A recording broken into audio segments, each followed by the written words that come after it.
James, we can start the meeting. All right, just so we're live now. We are. All right, feel free to begin when you're ready, Annie. Okay, so as you all know, I'm not a particularly experienced chair, and I'm also not that great on Zoom. If I miss your hand or anything like that, let James know and he can text me, or I don't know, do something flamboyant. I'll see what you're doing. So let's call this meeting to order. Do we have to vote on that? Or can we just call it? Nope. Great, yeah. Okay, called to order. Let's approve the agenda. Everybody had a chance to look at the agenda. Mariah Horner's been added as a delegation, and this is because Tricia is here to update us on what is happening with the economic reopening plan of the city, and Mariah has also been doing some work in the performing arts already obviously Tricia's institutional, Mariah's at a much more grassroots level, and I think they're both going to offer terrific perspectives on how we can keep moving forward despite the limitations of COVID. So if you saw that, she's an addendum to the agenda. Oh, hey, Nadine. Oh, she's talking to somebody else. Okay, no problem. So I guess we'll vote in favor. Anybody want to say the agenda looks all right? Annie, just a quick note that we had discussed moving item C ahead of item B under business. Yep.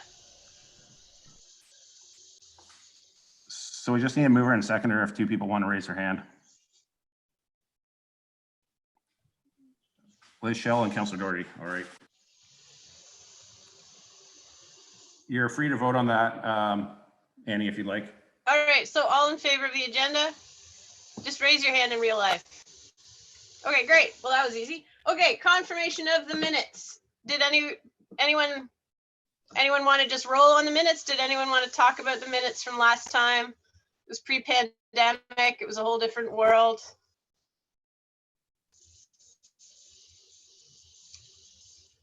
Okay, great. Would anyone like to, what's it called? Propose that we approve the minutes? So just need so I see Liz Shell and Nadine. Perfect. All right, let's vote on that. All in favor, just raise your hand. That minutes are good to go. Okay, great. All right, disclosure of pecuniary interest. Anyone have a pecuniary interest they'd like to tell us about? Wow, this is super easy. Okay, moving right along.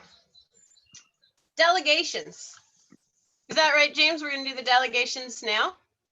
Yeah, so we'll turn on Ms. Baldwin's microphone and she'll have 5 minutes to present. I'll just remind committee members that they're permitted to ask up to 2 questions of the delegation. And unfortunately, we normally don't ask questions of staff during the delegation. I spoke with Ms. Baldwin, and I'll mention this to Ms. Horner as well. We are sort of having a roundtable discussion as business item B regarding the impact of COVID on the art sector. So if either delegation would like to use the round and participate in that, they're more than welcome to. So I believe Ms. Baldwin's mic is on, so she's able to commence as she's ready. Okay, well, thank you so much, and thank you for inviting me. And as you know, I'm on the task force for the Kingston Economic Recovery, and it's a very wonderful committee and representing all sectors, including the nonprofit, restaurants, hotels, small business. And what's really come to light is in our ecosystem, how we're very codependent. And so what I'd like to suggest is to have some volunteers, because I'd like us to actually do a cultural-led regeneration integrated with other sectors, but to start with, to form a subcommittee on the arts and to have some really great representation from the arts. So I don't know in terms of the process of this meeting, if people want to volunteer to be on that subcommittee so that we can actually make a proposal to the committee, a formal proposal to the committee on the arts, that would be great. And what I think would be ideal is that with the cultural sector that we come up with a shared vision and strategy and action plan for the COVID and post-COVID era.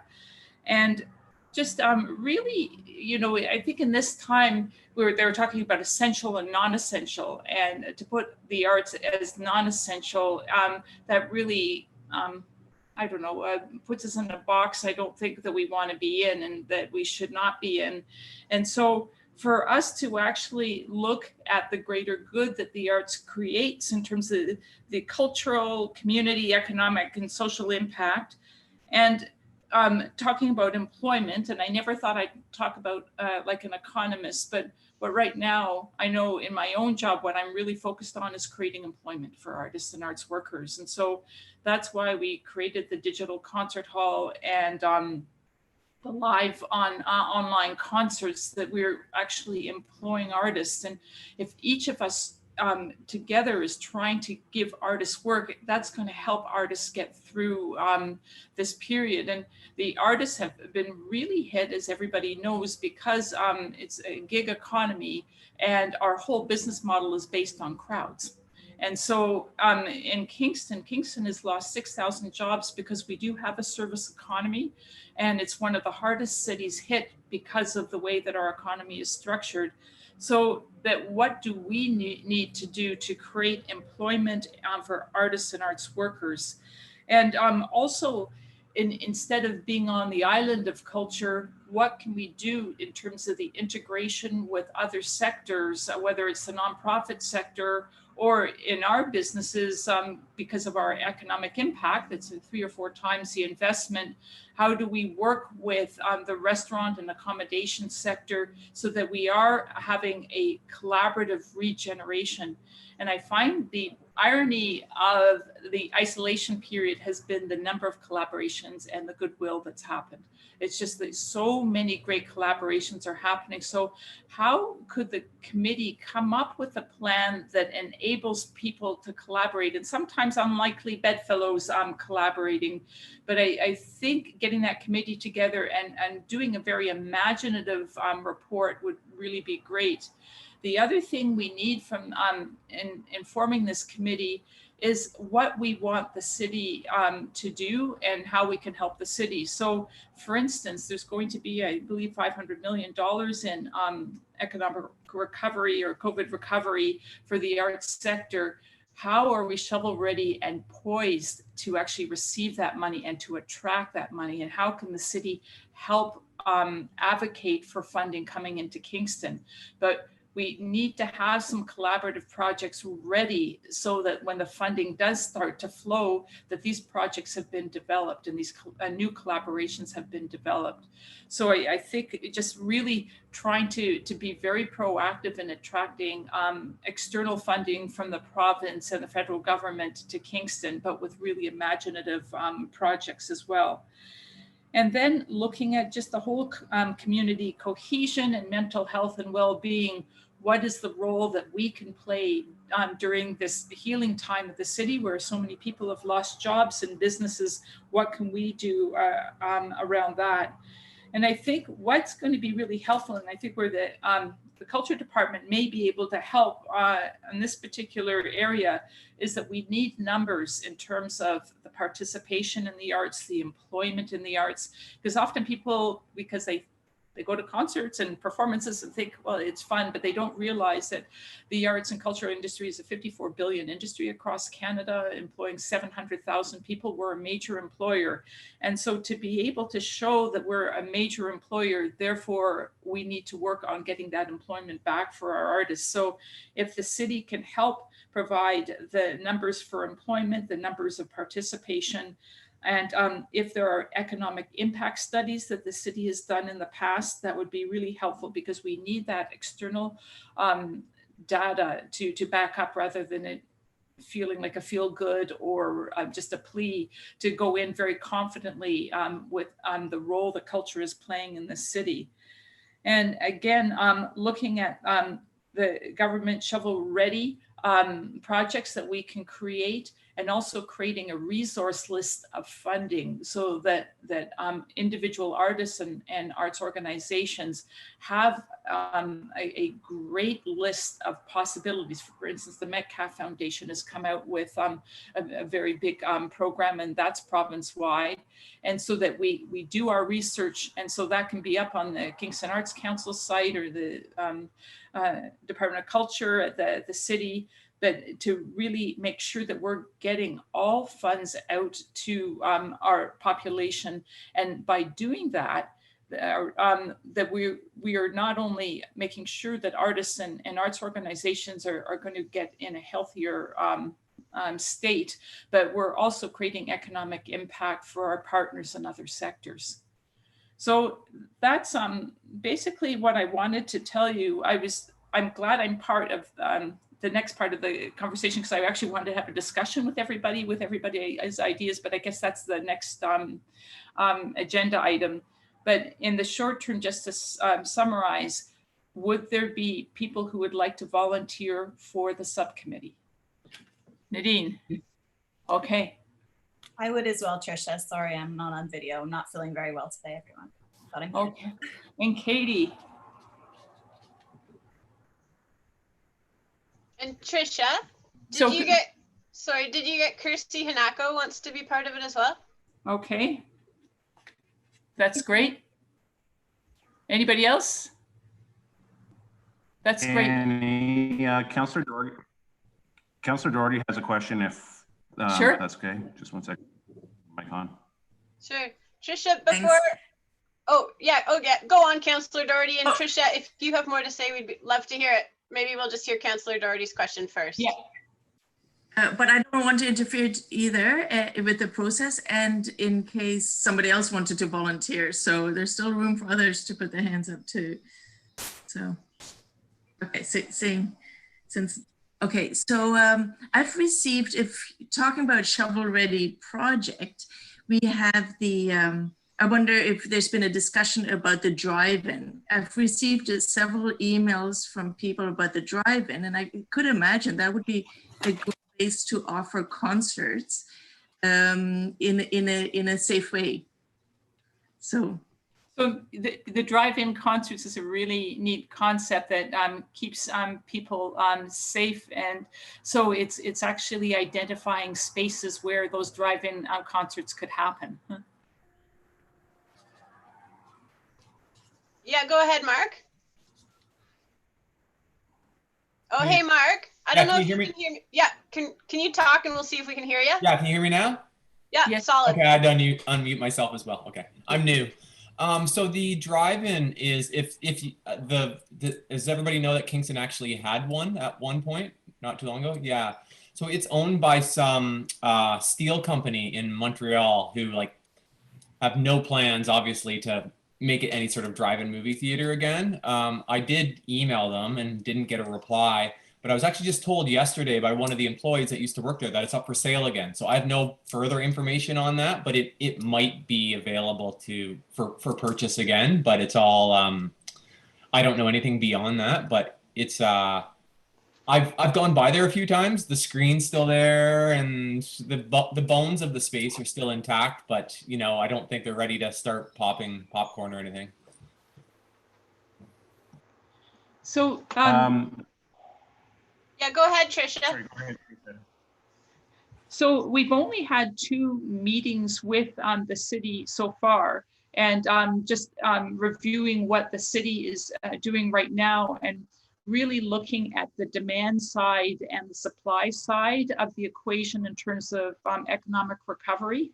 And so, and also looking at the communications from Kingston Health so that everybody knows what the rule book is going to be like, because in the arts, we need to plan, and we need to plan seasons, and we're all working across Canada with a lack of information.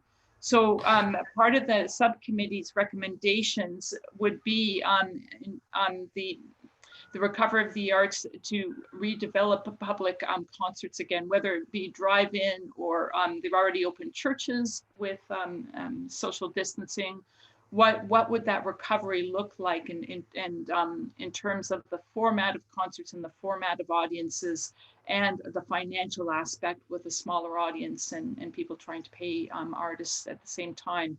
So I think just looking at what that recovery could look like and talk to the city about what the recommendations are, because of course the public health is the most important in terms of people's lives. But as we recover, how can we start getting back to coming to concerts in a safe way? And we're doing a lot of research right now on best practices with COVID. And it's basically going to be like the airplane model that you get a ticket and you're told when you can come to the hall. And then when people are seated, you know, hockey sticks apart, etc.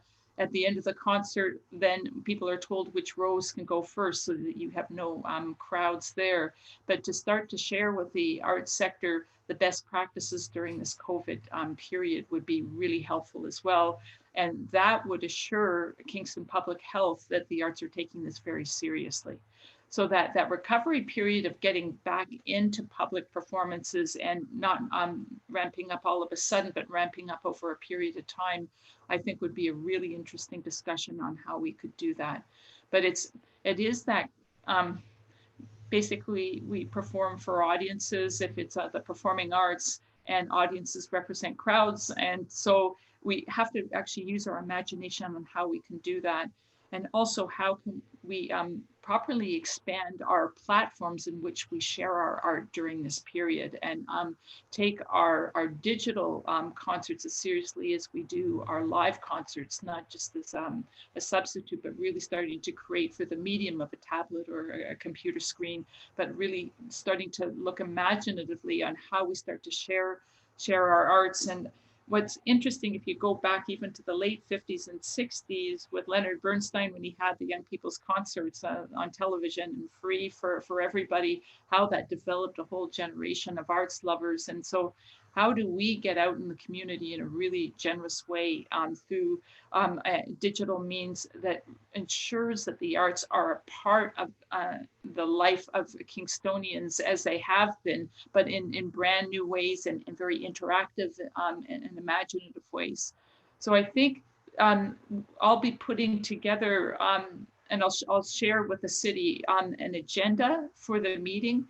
And if you could get back to me in terms of any other topics, and I will send that out to you, any other topics that the advisory committee thinks that we should be covering, so that we can develop a very integrated report that's very proactive to get the arts going, because it's a very serious situation with the arts, and we do not want to see artists and arts organizations unable to make a living from the arts and unable to share their arts. Well, this all sounds terrific. And Tricia, if you have time to stick around for the round table, I have a feeling a lot of people's ideas on how to do exactly what you're hoping to do will come out in that. That's great, because I thought it was going to be a discussion, but then I realized, oh, it's a presentation, but it's to hear everybody's ideas.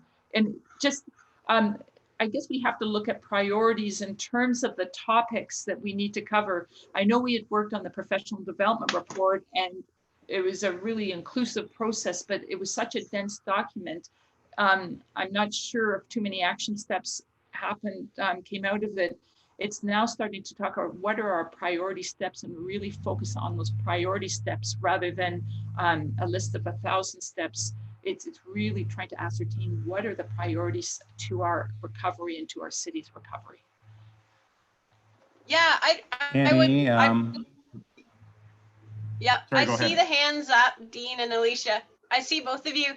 Technically for the delegations, we're only allowed to have 2 questions. And would you two mind holding off on your thoughts until we come to the round table discussion? Sorry, that was 2 questions per member, so we can hear from Dean and Alicia. I was wondering, we normally, maybe we should hear from Colin just to see if he has any comments about the committee's involvement and the city's involvement, and just if sure. Well, let's hear from Alicia first and then Dean, because no offense, Colin, but they had their hands up before you. So have Alicia, Dean, and then Colin. Does that sound all right for everyone? Sure. Alrighty, so Alicia, you're Alicia, if you can go ahead, we'd love to hear your thoughts.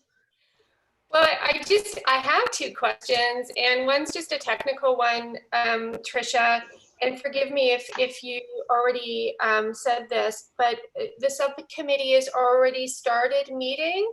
No, it hasn't. I'm forming it now. So, and I'm going to be asking, I have another meeting this afternoon, and I've already talked to the Kingston Museum so that we have the museum and heritage sector covered off as well. And we want to make sure that there's cultural representation in the subcommittee. Right. And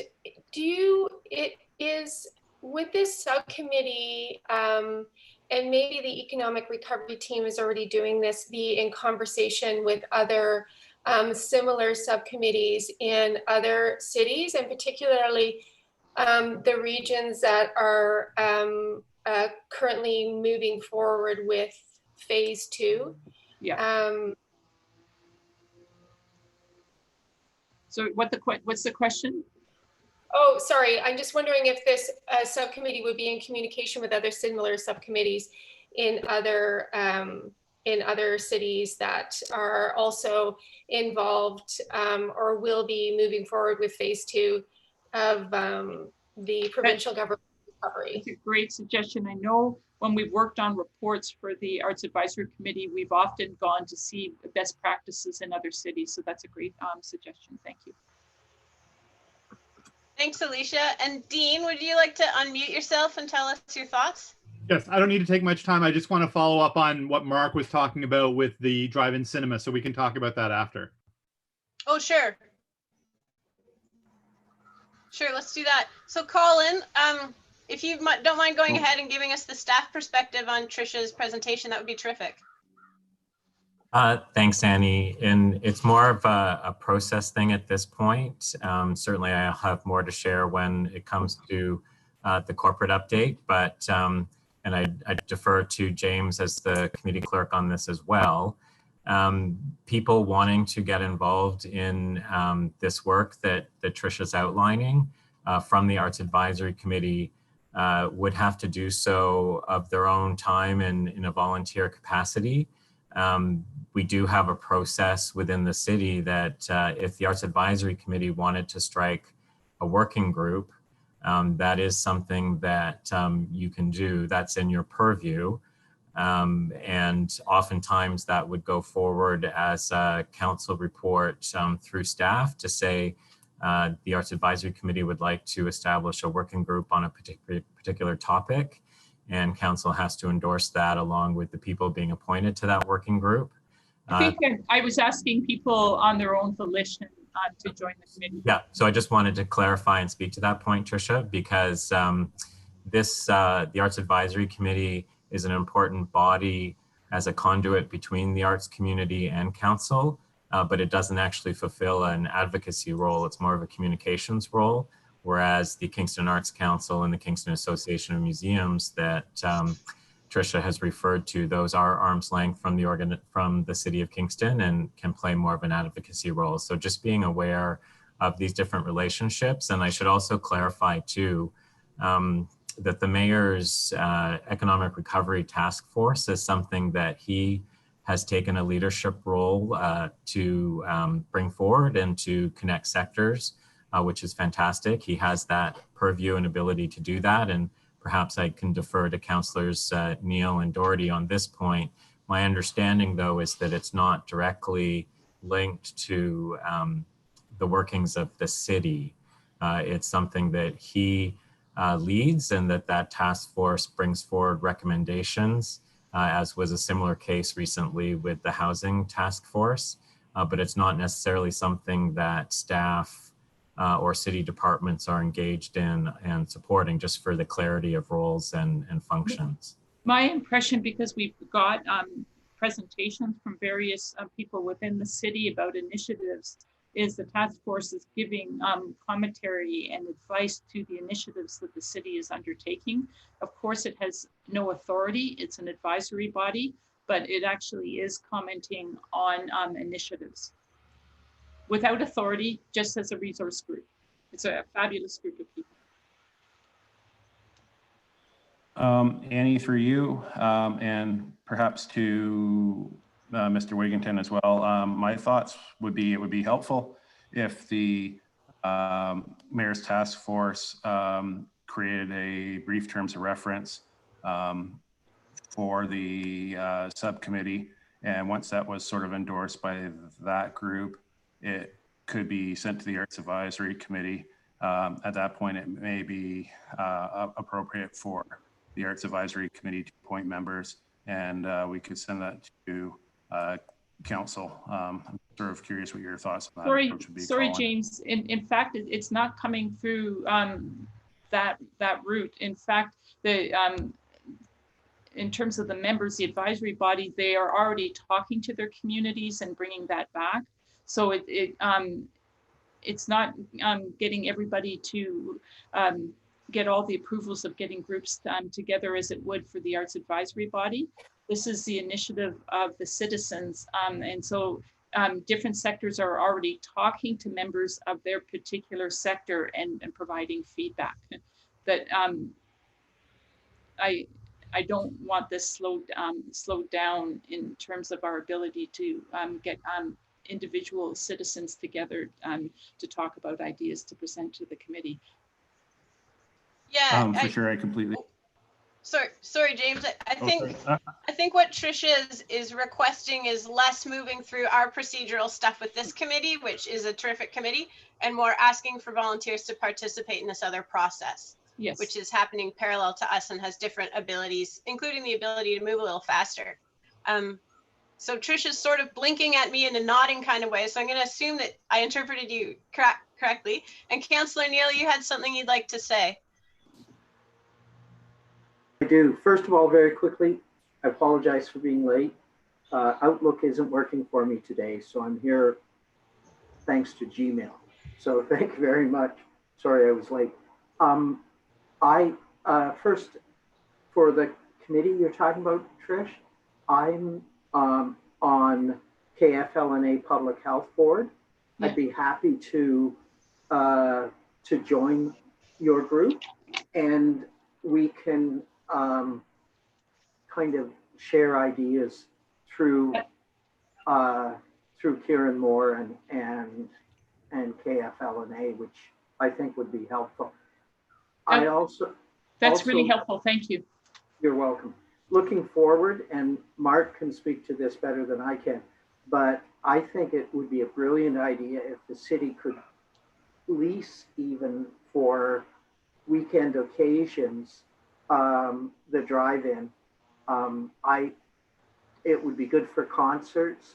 We could actually have a film festival again, and regardless of what the situation is. So I think that's really good. Wendy, at the screening room, I know the owners, before she took over the screening room, they owned the drive-in. So through Wendy and them, you may be able to get some more information. And frankly, no insult intended, Mark, but they might be more likely to respond to a City of Kingston email. So it would be worth looking into. I think that's a really good idea. So great, thank you. So thanks, Councillor Neal.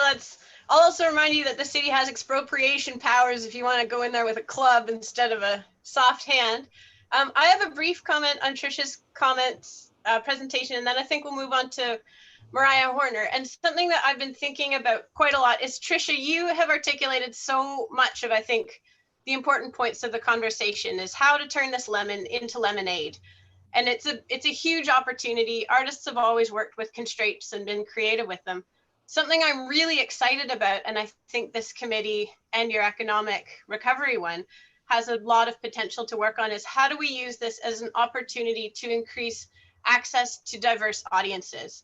So I'm mostly involved right now through schools, and how can we use this opportunity to bring arts through classrooms when historically the pattern has been get kids on the bus and get them to the Grand Theatre, and which is fine. The city's done terrific resources in terms of free busing, but it's still challenging for some of the socioeconomic stuff with that.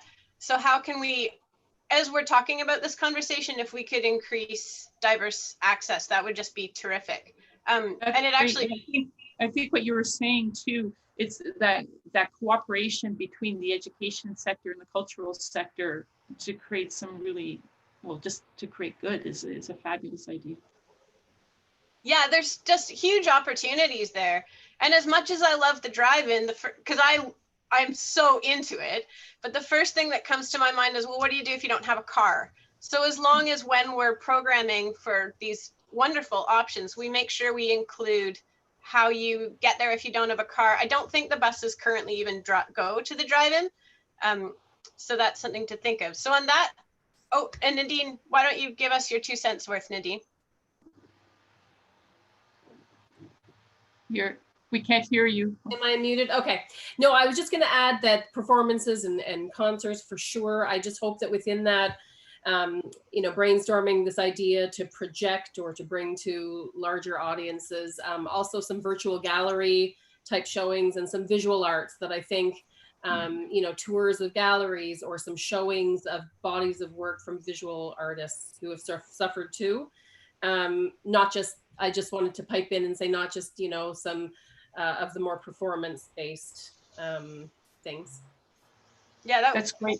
I think there's an opportunity there. And the last thing I wanted to say is that a key piece of the subcommittee work, I think, Tricia, is just for me also reinforcing to the public, like that communication piece of we need patrons, and you spoke about audiences, which is exactly it. You know, we need to remind patrons how important the arts are. So I would think that once we have the whole basket of, you know, the plan to go forward and boost the sector, that there would be, you know, maybe we could tap into some real marketing and promoting strategies to the public. That's great. Thank you. Sure. Mark, we'd love to hear from you, and then we'll move on to Mariah Horner.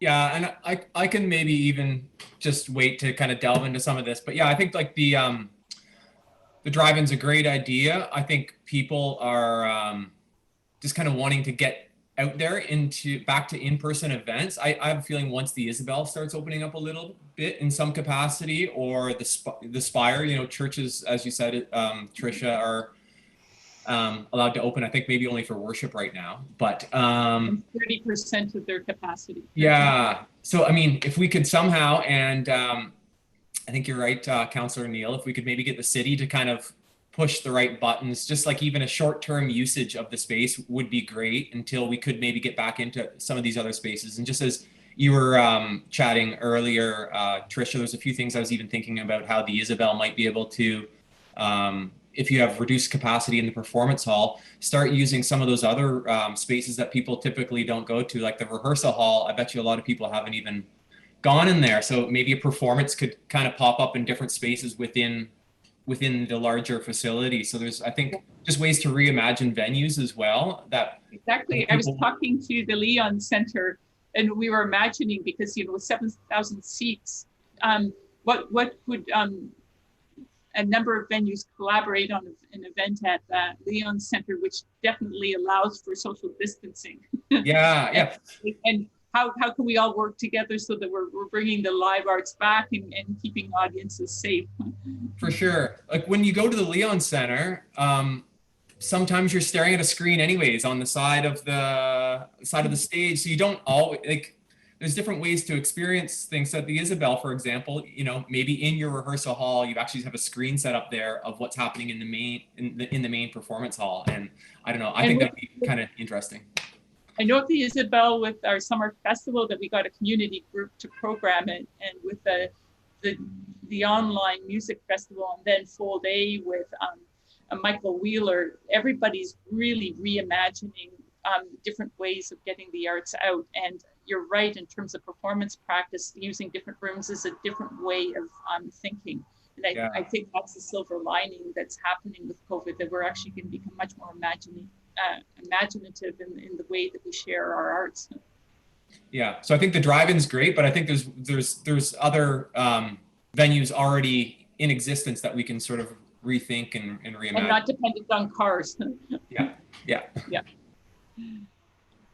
Okay, these are all great ideas, and I think we'll revisit them as we do the round table later. And Trisha, if you're able to stick around for that, that would be terrific. Awesome.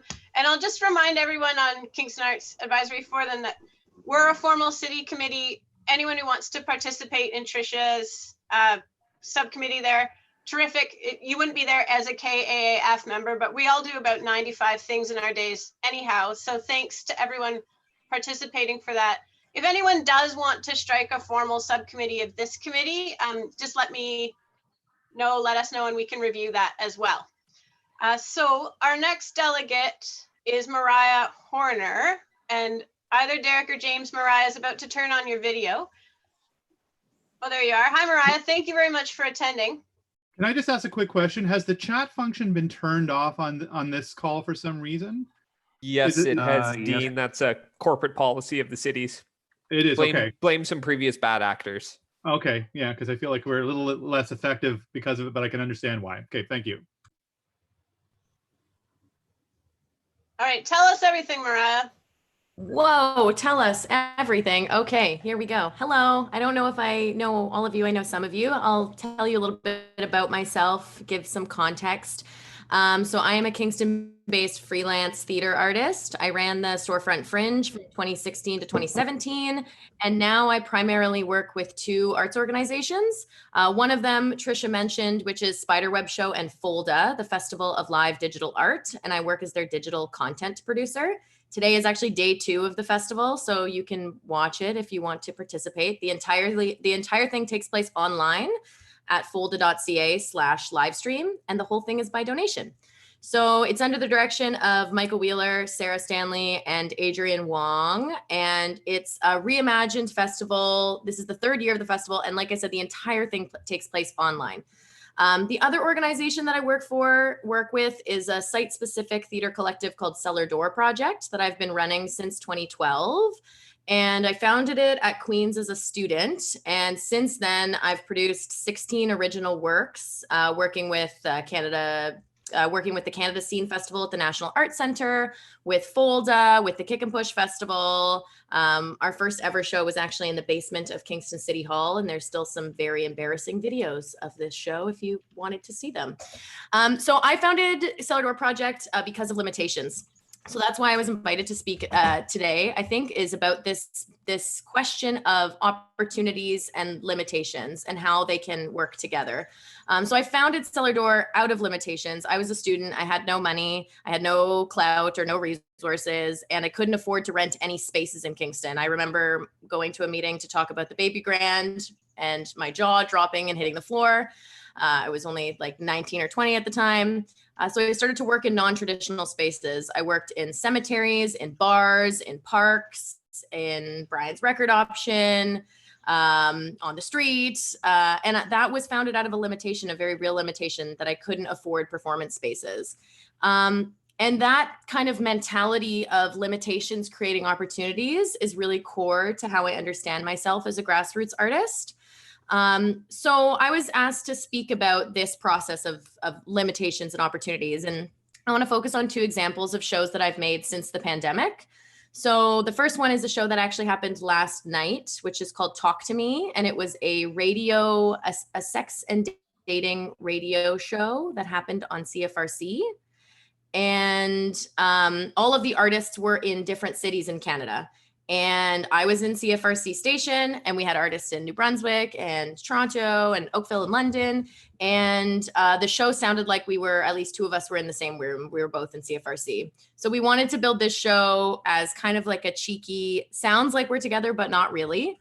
And we wanted to explore, can we still, as artists, can we still tell stories about sex and intimacy and dating and love, even though none of us are in the same space? And we used technology, we used Google Hangouts, and we used CFRC radio to do this. At no point did I come within 6 feet of any of my collaborators, nor of my audience in this practice. The show was definitely live. The show was definitely performing arts. It was also by donation, which is how I that's the dream for me about making work. The other show that I want to speak about is a piece that I made the first weekend of May with Laura Chaignon and Kay Kenny. And it was called To You, and it is a pop-up performance on porches. And Skeleton Park Arts Festival just released a video about this, so you can watch it. But the way it worked was we had 22 houses in 2 days, and we showed up on their porches and did a 10-minute performance. And the piece was framed as a surprise birthday party. So it was a lot of joy. It was a lot of celebration. We made everybody a cupcake that then we ate because we couldn't give anybody a cupcake. But again, at no point in this process did I come within 6 feet of any of my audience. So like I started this by saying, this is a practice that I'm really familiar with as a freelancer, as someone who is really knee deep in the gig economy, as an emerging artist in a small city center.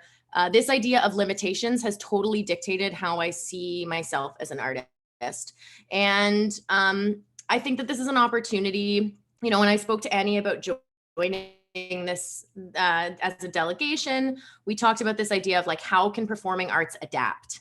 And I am here to tell you that we're already adapting. We've already been adapting. I've been adapting for 10 years since I've been making this work outside of traditional spaces. I don't think that the performing artists need to adapt. I think that the infrastructure around the performing arts could adapt to better address what's going on with the pandemic.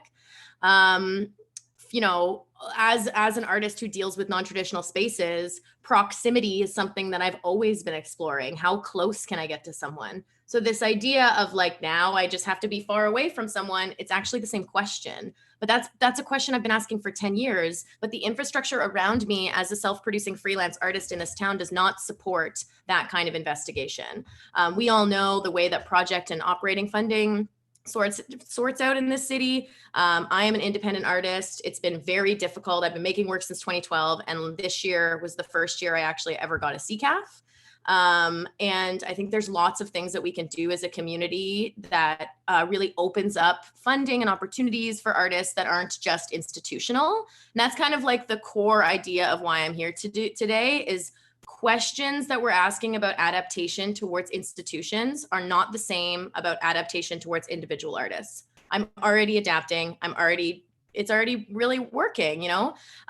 Some institutions can't be as nimble. So I think that we need to reward that nimbleness is a weird word, but we need to look and celebrate the folks that are freelancers who can be nimble.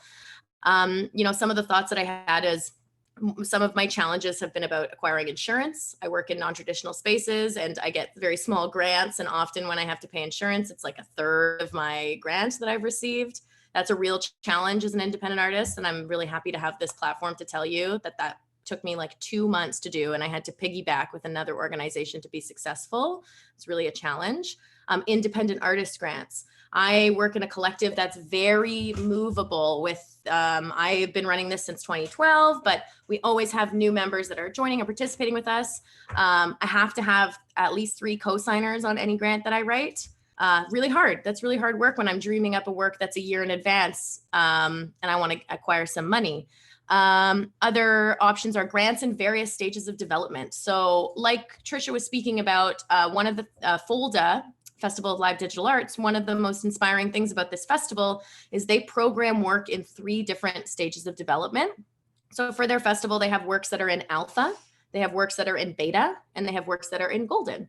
And it's a system that's borrowed from the tech sector. But as an artist, that infrastructure has been so helpful for me because then it meant that I wasn't just being rewarded or paid for work that was finished, final, perfect, 100%. I could test work out and try new things and adapt, but still be paid to do so.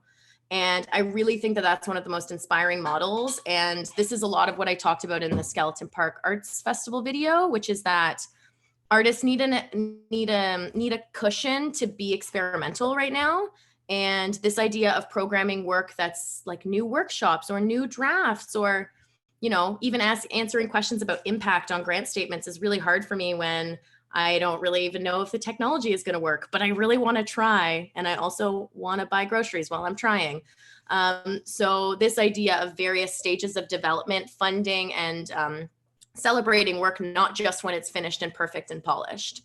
The other thing that I'll speak about is the difference between online and live work. Both of these are really opportunities that I've found a lot of excitement in the last 2-3 months. Like I said, the first show I spoke to you about, the Talk to Me, which was on the radio, was a digital performance. That is a tool for safe social distance performance. But To You, which was the pop-up porch show, no technology required. And I think that a really important thing for us to remember is that technology is privilege. And like Annie brought up with the car and the drive-in, technology, computers, high-speed internet, digital tools are widely unavailable to underrepresented and under-resourced communities. So I'm really passionate about, like, digital can't be the only way that we go, because a lot of folks don't have access to that as a tool. And there are ways for artists to think about making performances like the drive-in pop-up, or, like the rehearsal hall space that Mark is talking about. There are ways for us to do this safely. And we have to look to grassroots artists, I think, who have been always breaking these rules and always bending our brain and imagining ways that we can make work in non-traditional ways, because we've got lots of practice. So I don't really know when I wanted to close on so much, but to say that as an independent artist in Kingston, I see a lot of hope for ways that we can move forward within this new normal, whatever that may be. And I would be really moved if I felt infrastructure around me adjusting in the same way that I am adjusting. I could go radical and say universal basic income, but we'll stop there. So I'd love to chat with anybody else. Like I said, Folda's on right now, so you can see some of the work that we're doing. And like I said, it's all by donation. It's at folda.ca. Otherwise, I think that's it from me. Well, thank you so much, Mariah.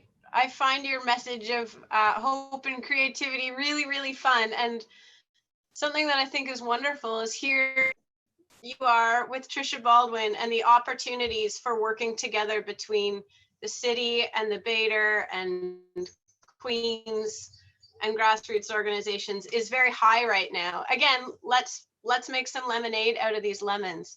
Any particular questions for Mariah, or things that they'd like to ask her about or talk about? I don't see any hands up. So maybe if you're able to stick around for the round table, that would be great. Yeah, and if you have to go, I understand you're busy. I saw Katie put her hand up. Oh, sorry. Oh, hi, Katie. Sorry, I was looking at the hands up thing on the side. I wasn't actually looking at real people. Yeah, go right ahead, Katie. Oh, you might be Katie, muted. your microphone's still muted.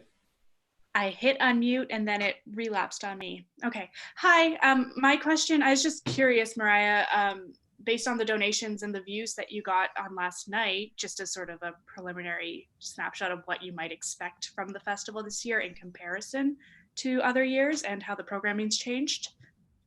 Yeah, so I don't have the numbers yet from last night. I have some of the numbers. We did, there was an ASL interpreted version of the radio show that happened that had 60 deaf audience members that were watching on YouTube, which was so awesome. As for what were our numbers around yesterday, I think we had about 1,500 folks that were tuning in on and off on our player online. So those were really good numbers. We're really doing well with our donations. We rerouted our donations for the last 9 days to Black Lives Matter Toronto. So we've just restarted them again yesterday. But we were doing really well in the donations department as well. The pop-up performance piece, we could have run that show for like 2 more weeks. You know, a lot of folks, we did 2 weeks of it, and then we told everybody not to tell anyone because it was a secret. But then it was everybody on the internet asking us, when could we do more? We didn't have a grant for that piece. That piece was kind of a labor of love. It was my birthday gift to myself. But the audience was really great. I can't speak too much to Folda's numbers yet because we only had day 1 yesterday. But I'm pretty confident that we're gonna match and exceed what we've done last year. Fantastic. Thank you. Mark. Hi, Mark. Oh, am I unmuted? There I am. Hi. That's awesome. Like just as you're speaking, it reminds me of probably when we were closer to your age, when we started KPP and going into venues that would have us, and they were all, like Chinese restaurants and like really weird spaces.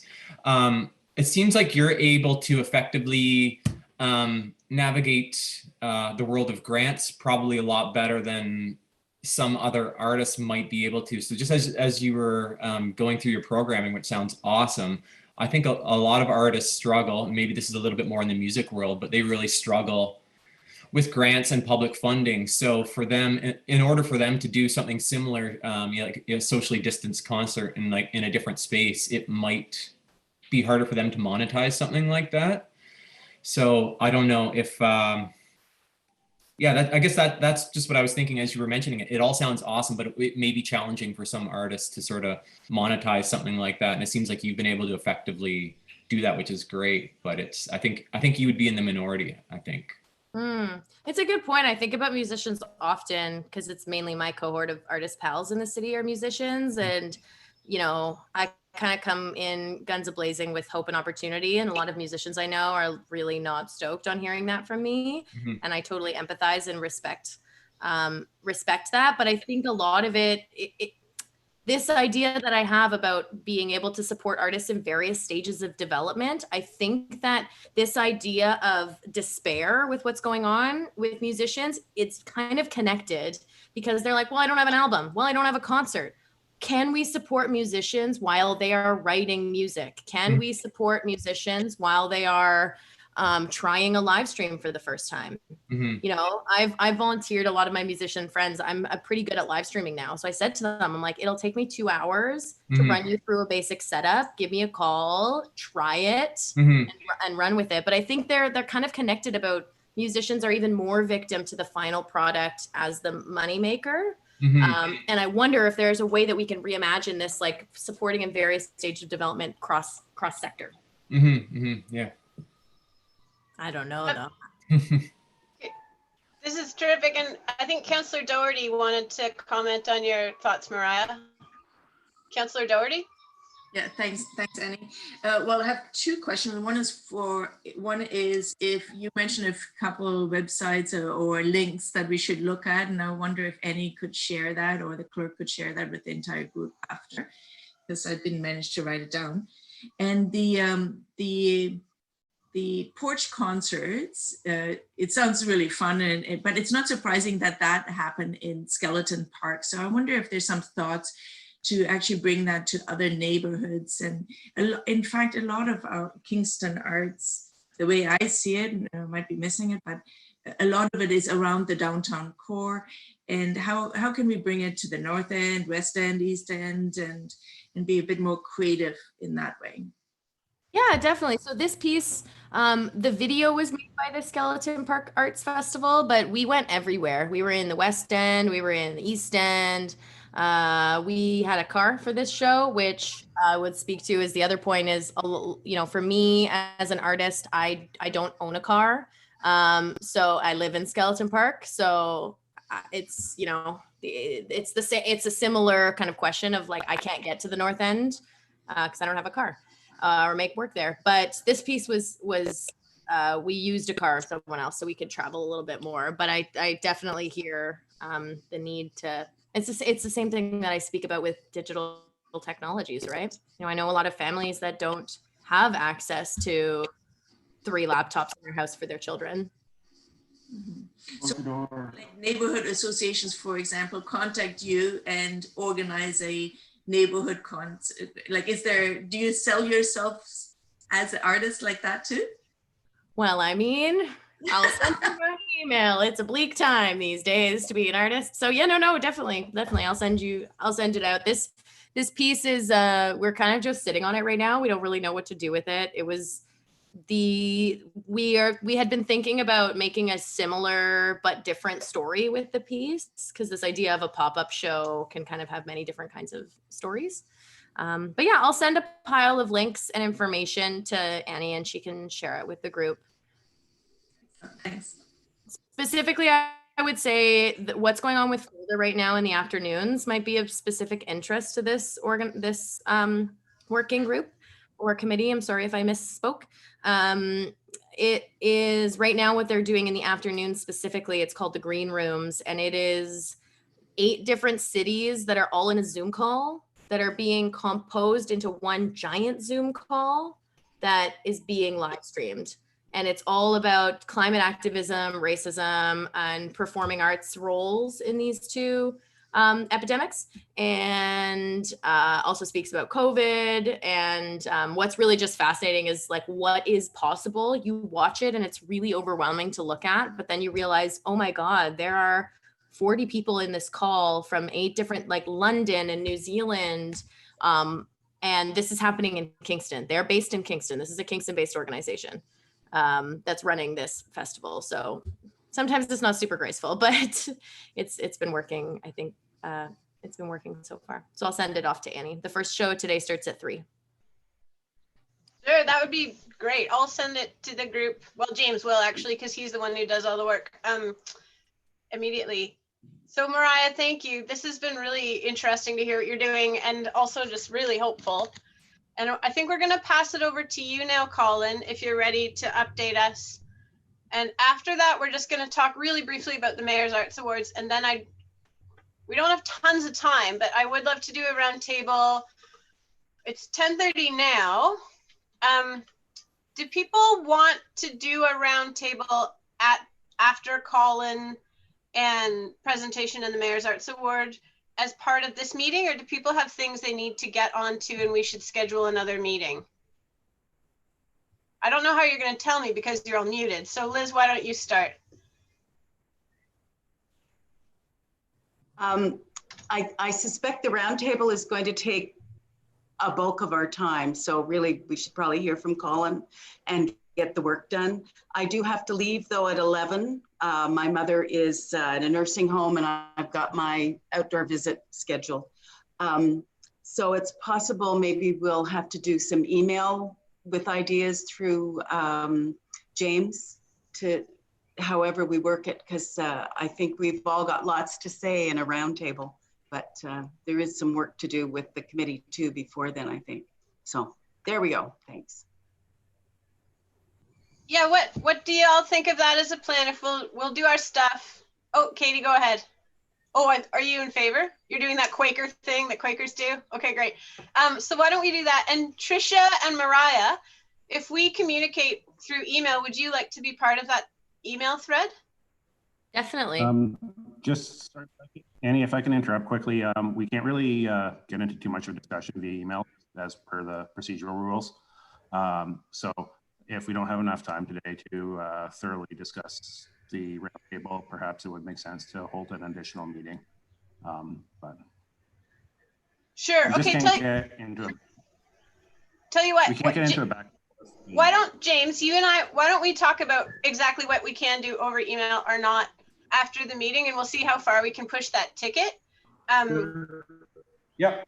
Does that sound okay? Yeah. We'll just see how far we could go. Maybe we could share ideas but not discuss them or something like that, and then be part of that. And Trish, would you want to be part of that, or do you sort of have other fish you want to fry right now?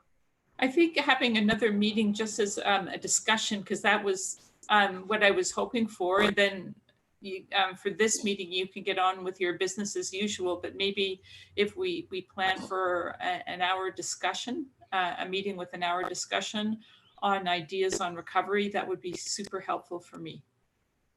Sure. Okay, let's do that then. And Mariah, I'll ask you if you'd like to be part of that as well.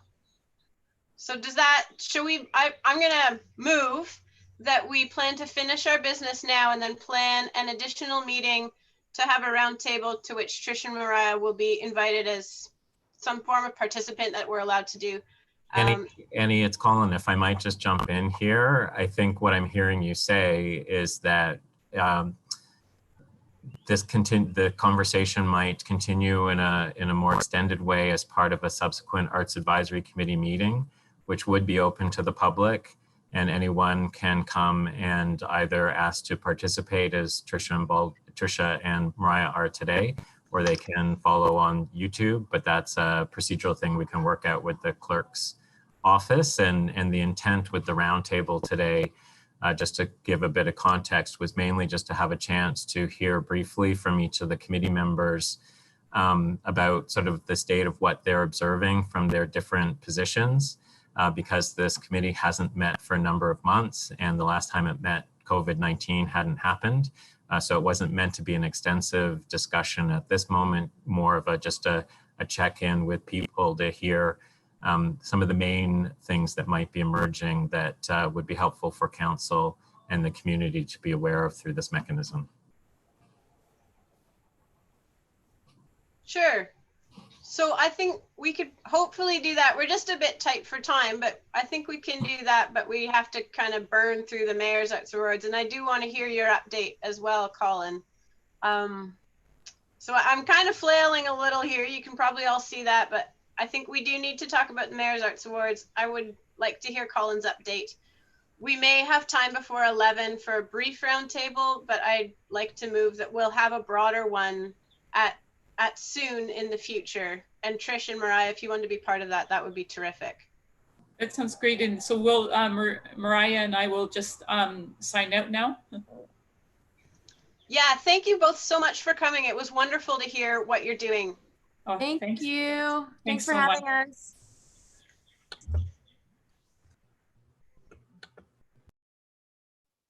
Okay, thanks for keeping me on track, Colin and James. So Colin, if I'm curious to hear what you have to say. I'm sorry about your department, but why don't you tell us all your thoughts? Well, I won't tell you all my thoughts, but I'll tell you some of my thoughts.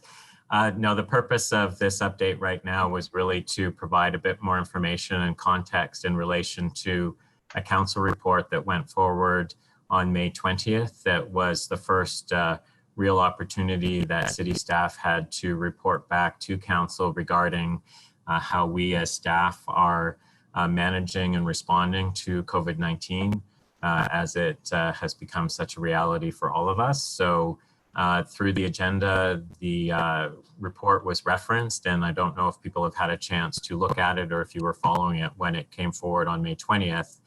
But essentially what we were doing at that time as staff is we were responding to the situation as it was developing. So one of the most crucial things is dealing with the emergency measures that have been imposed by the province and ensuring that we were delivering on essential services and meeting the needs of Kingston residents in terms of the very real issues related to COVID-19 and health management and keeping people safe. As an offshoot of that, then we started to have to look at how business or our services that we provide were being impacted as we differentiated between essential and non-essential services, and as our facilities that we often run were being shut down, and starting to track the impacts in terms of our ability to provide services and also to manage our assets and our services effectively and track the financial issues that were starting to emerge from that. And so the report includes information about lost revenue that we were starting to see within that early window of time.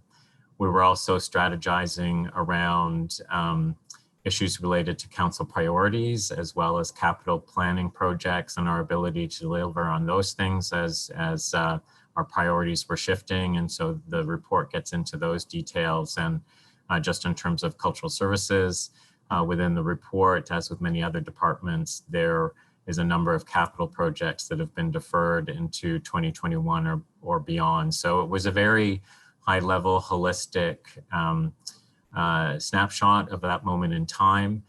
For the information of this committee, there is a second or a follow-up report being developed for, I believe, a special council meeting that is to happen on June 23rd.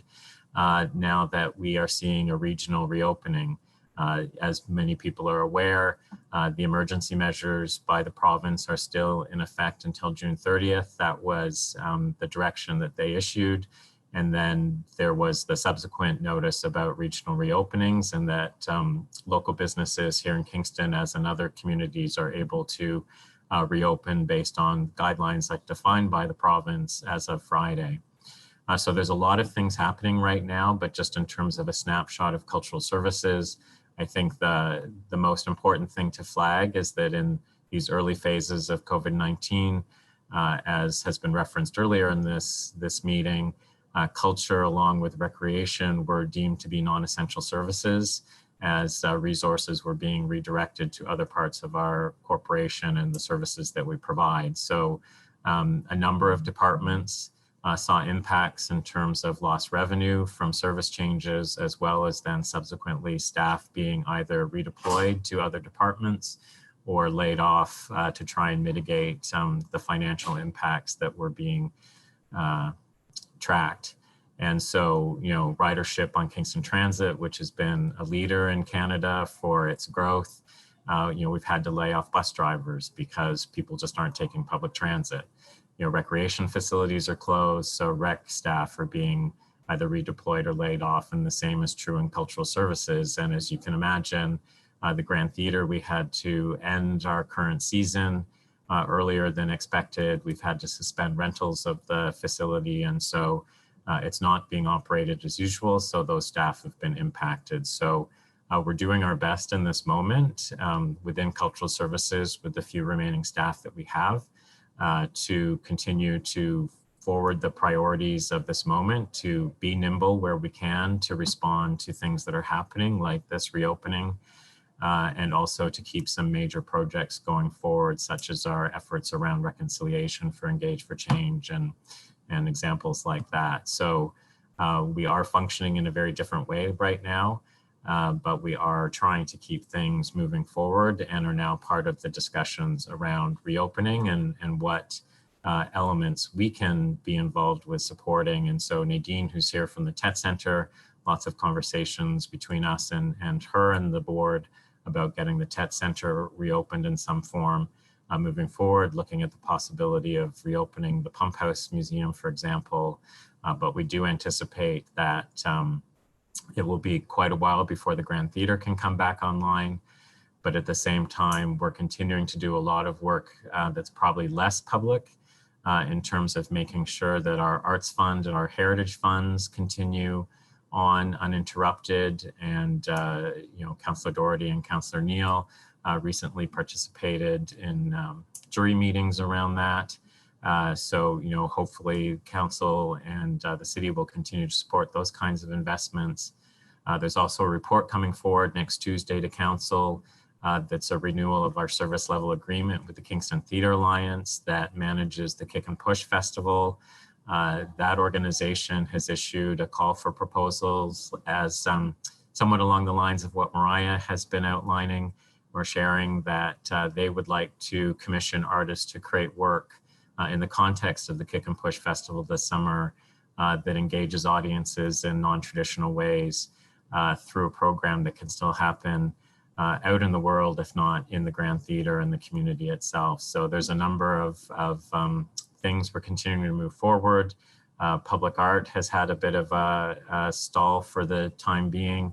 But I have recently gotten permission to bring back one of our staff, the public art coordinator, who will be restarting on June 29th to help us get that program back up and running. So we are in a state of flux, as is most of the world right now, trying to respond to the current circumstances. So that's a quick overview of sort of what the impacts of the current situation are on cultural services and how we're trying to move forward as the circumstances change.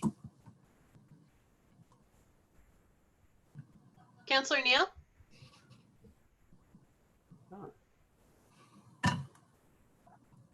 Oh, you're muted, Jim. We can't hear you. We can see your lips moving, but we can't hear you. There we go. There My we mute go. button wasn't working. I'm having a rough day.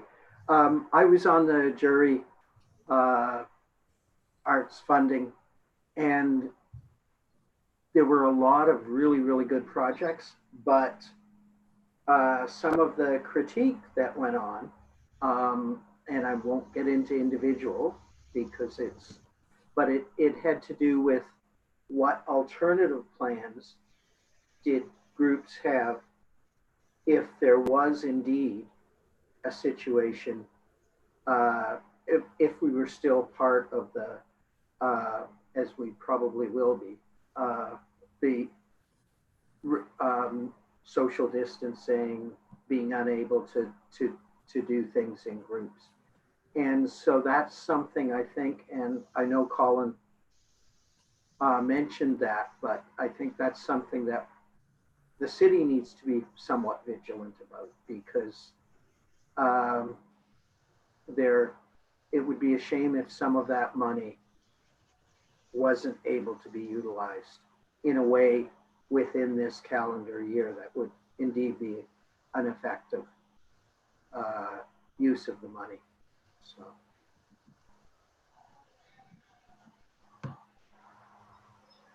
So I don't know if Colin wants to speak to that. Would you like to jump in?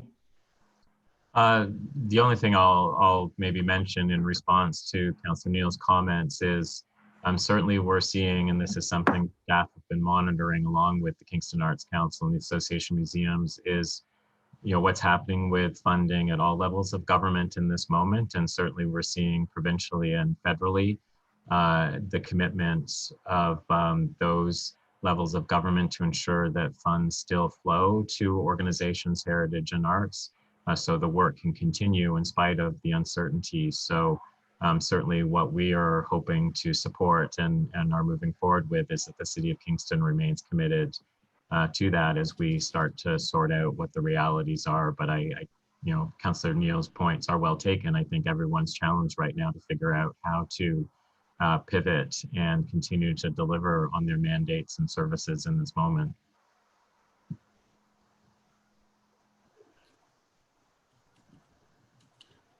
Does anyone else have any comments? I'm seeing no hands. Madame, I don't think there's anything else at this time. No, thank you so much, Colin, for the update. And, we're all looking forward to you getting your staff back, that's for sure.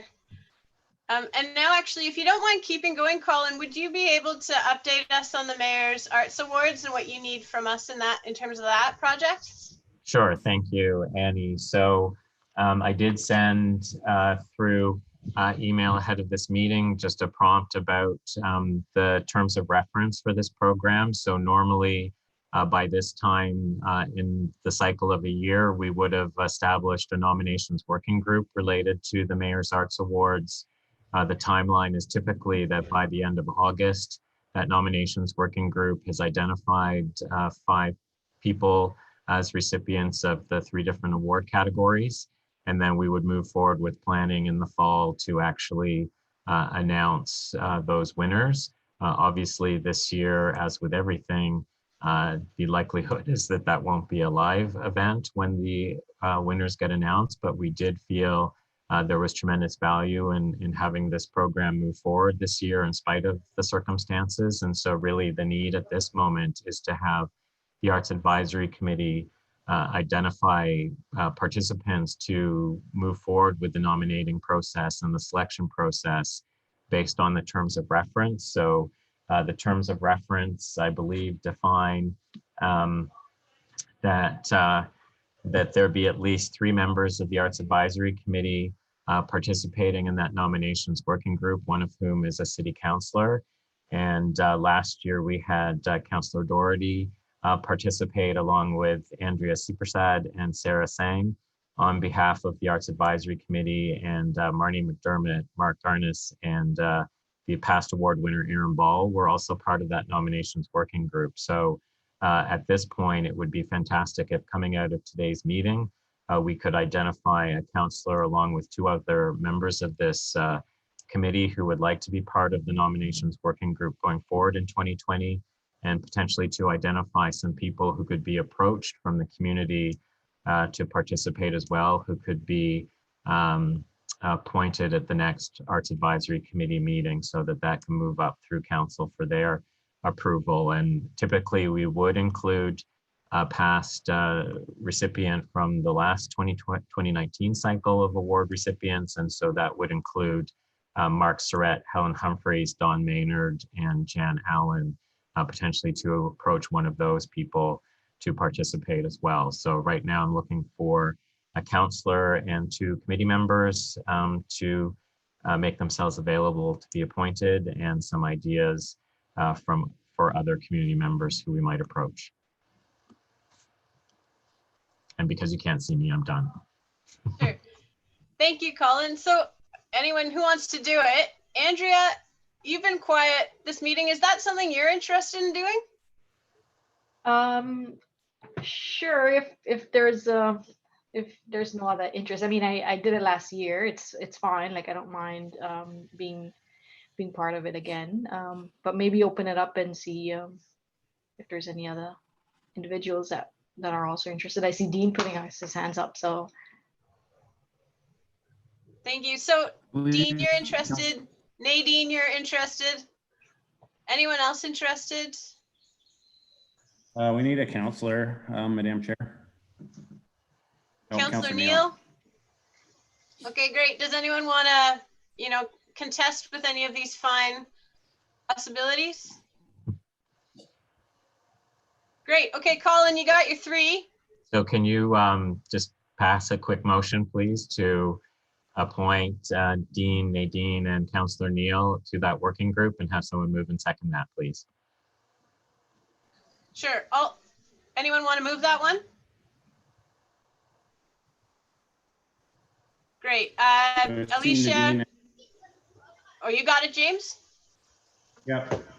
Okay, great. So let's vote on that to appoint Dean, Nadine, and Councillor Neal. All in favor? Wiggle your hands around. Okay, terrific. Congratulations on your appointment. Friends, we know you'll do a terrific job. It's about 9 minutes to 11 o'clock. Liz, I know you've got to go. I sort of think it would be a bit rude of us to continue without you. Do we have any other business in the last few minutes? So Annie, just to finish off with the Mayor's Arts Awards, Oh, sorry. if people have any names that they wanted to bring forward that potentially could be approached from the community to be appointed to this working group as well, that could be approved at the next Arts Advisory Committee meeting. I mean, staff can help do the reach out to those people and if there aren't any immediate suggestions today, if that can be communicated back to me through the clerk's office, that would be great. Sure. Dean, you've got your hand up in the hand up thing. Did you want to talk about that? Yeah, Colin, so are you in charge of the Mayor's Arts Awards? Will you be starting another email thread with us or getting contact with us specifically about that? The Mayor's Arts Award working group tends to be chaired by one of the members and be fairly self-sufficient. Staff are here to help from an administrative point of view, but in terms of getting the process going, I'm happy to help start getting some meetings rolling, and also to help contact and work through this committee to confirm those community participants.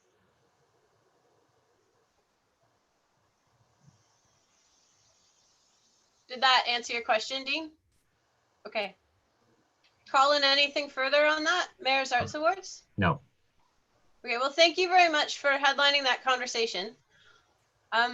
Nadine, what can tell us your thoughts?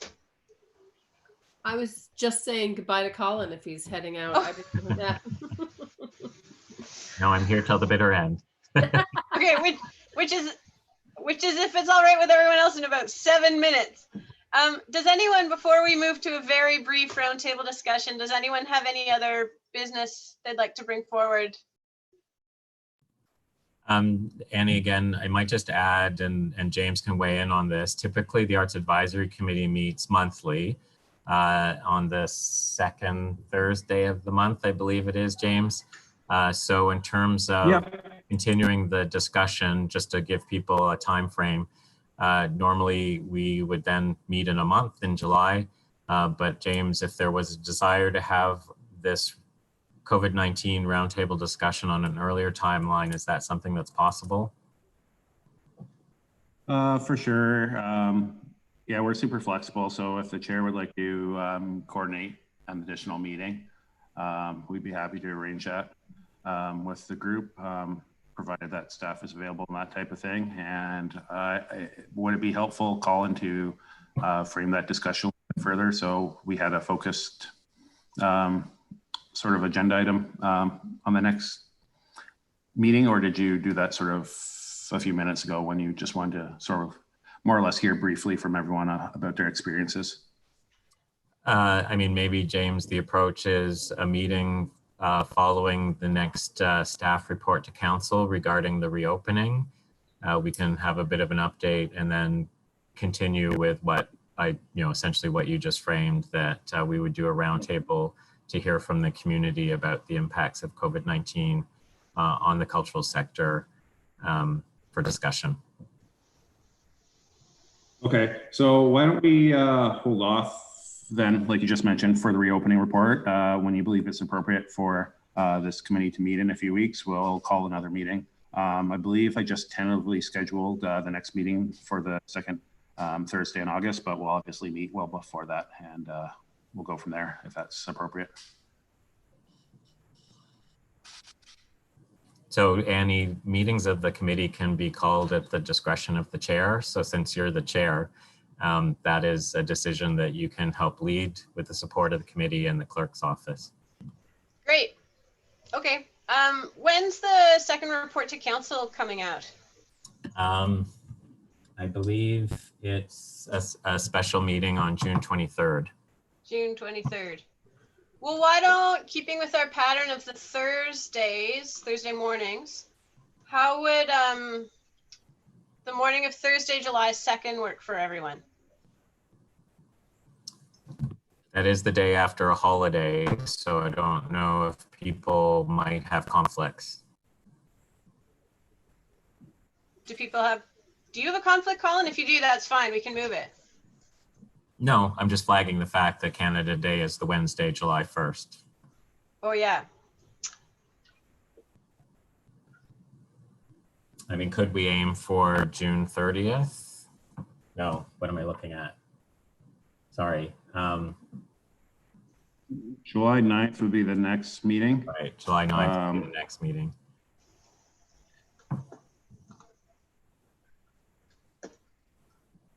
We can meet on another day as well, too. It's not written in stone that the group needs to meet on Thursday.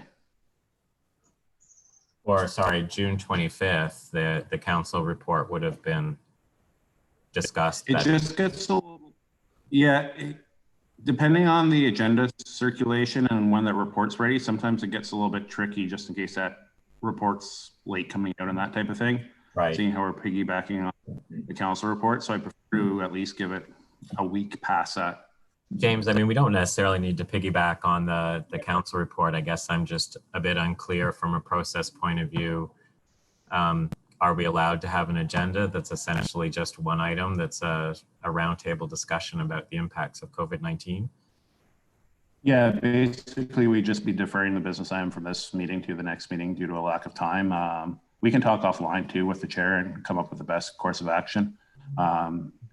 Obviously we can meet as soon as necessary. If it is deemed that it would be more useful to meet after the report being issued to council, then we can decide to delay a few weeks. But if we just want to simply continue this meeting and deal with the discussion, then we can pretty much call that meeting at any time.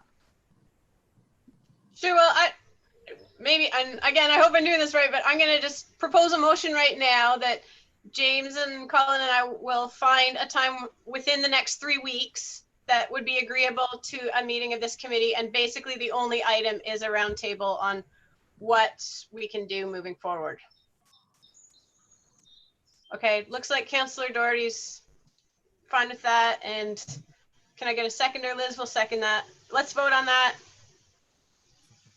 Okay, great. So James and I and Colin will be in touch, and that's great that we can move ahead with that. Why don't we move forward now to our extremely brief roundtable? And Liz, would you be able to lead the conversation, or do you need to leave? Oh, sorry, you're muted, Liz. Just go to your unmute thing and you'll unmute yourself. If we just defer that to the next meeting, we'll just move on and conduct that at that time. Yeah, we'll just, what I have to say would strike up lots of conversations. So yeah, the big meeting, we could do it all, I think. I hope. Okay, is that all right with everyone else? Okay, then I think I'm gonna move to adjourn. Nadine's into that. All right, listen to that. Sorry, Annie. You just No have problem. you just have to step through motions, notice of motion, other business, correspondence, and then adjourn. Right. Motions? Notice of motion? Other business? Correspondence? Date and time next meeting. Okay, adjournment. Back to that one. Could I get a mover for adjourning? And a seconder? Great. And let's vote on it.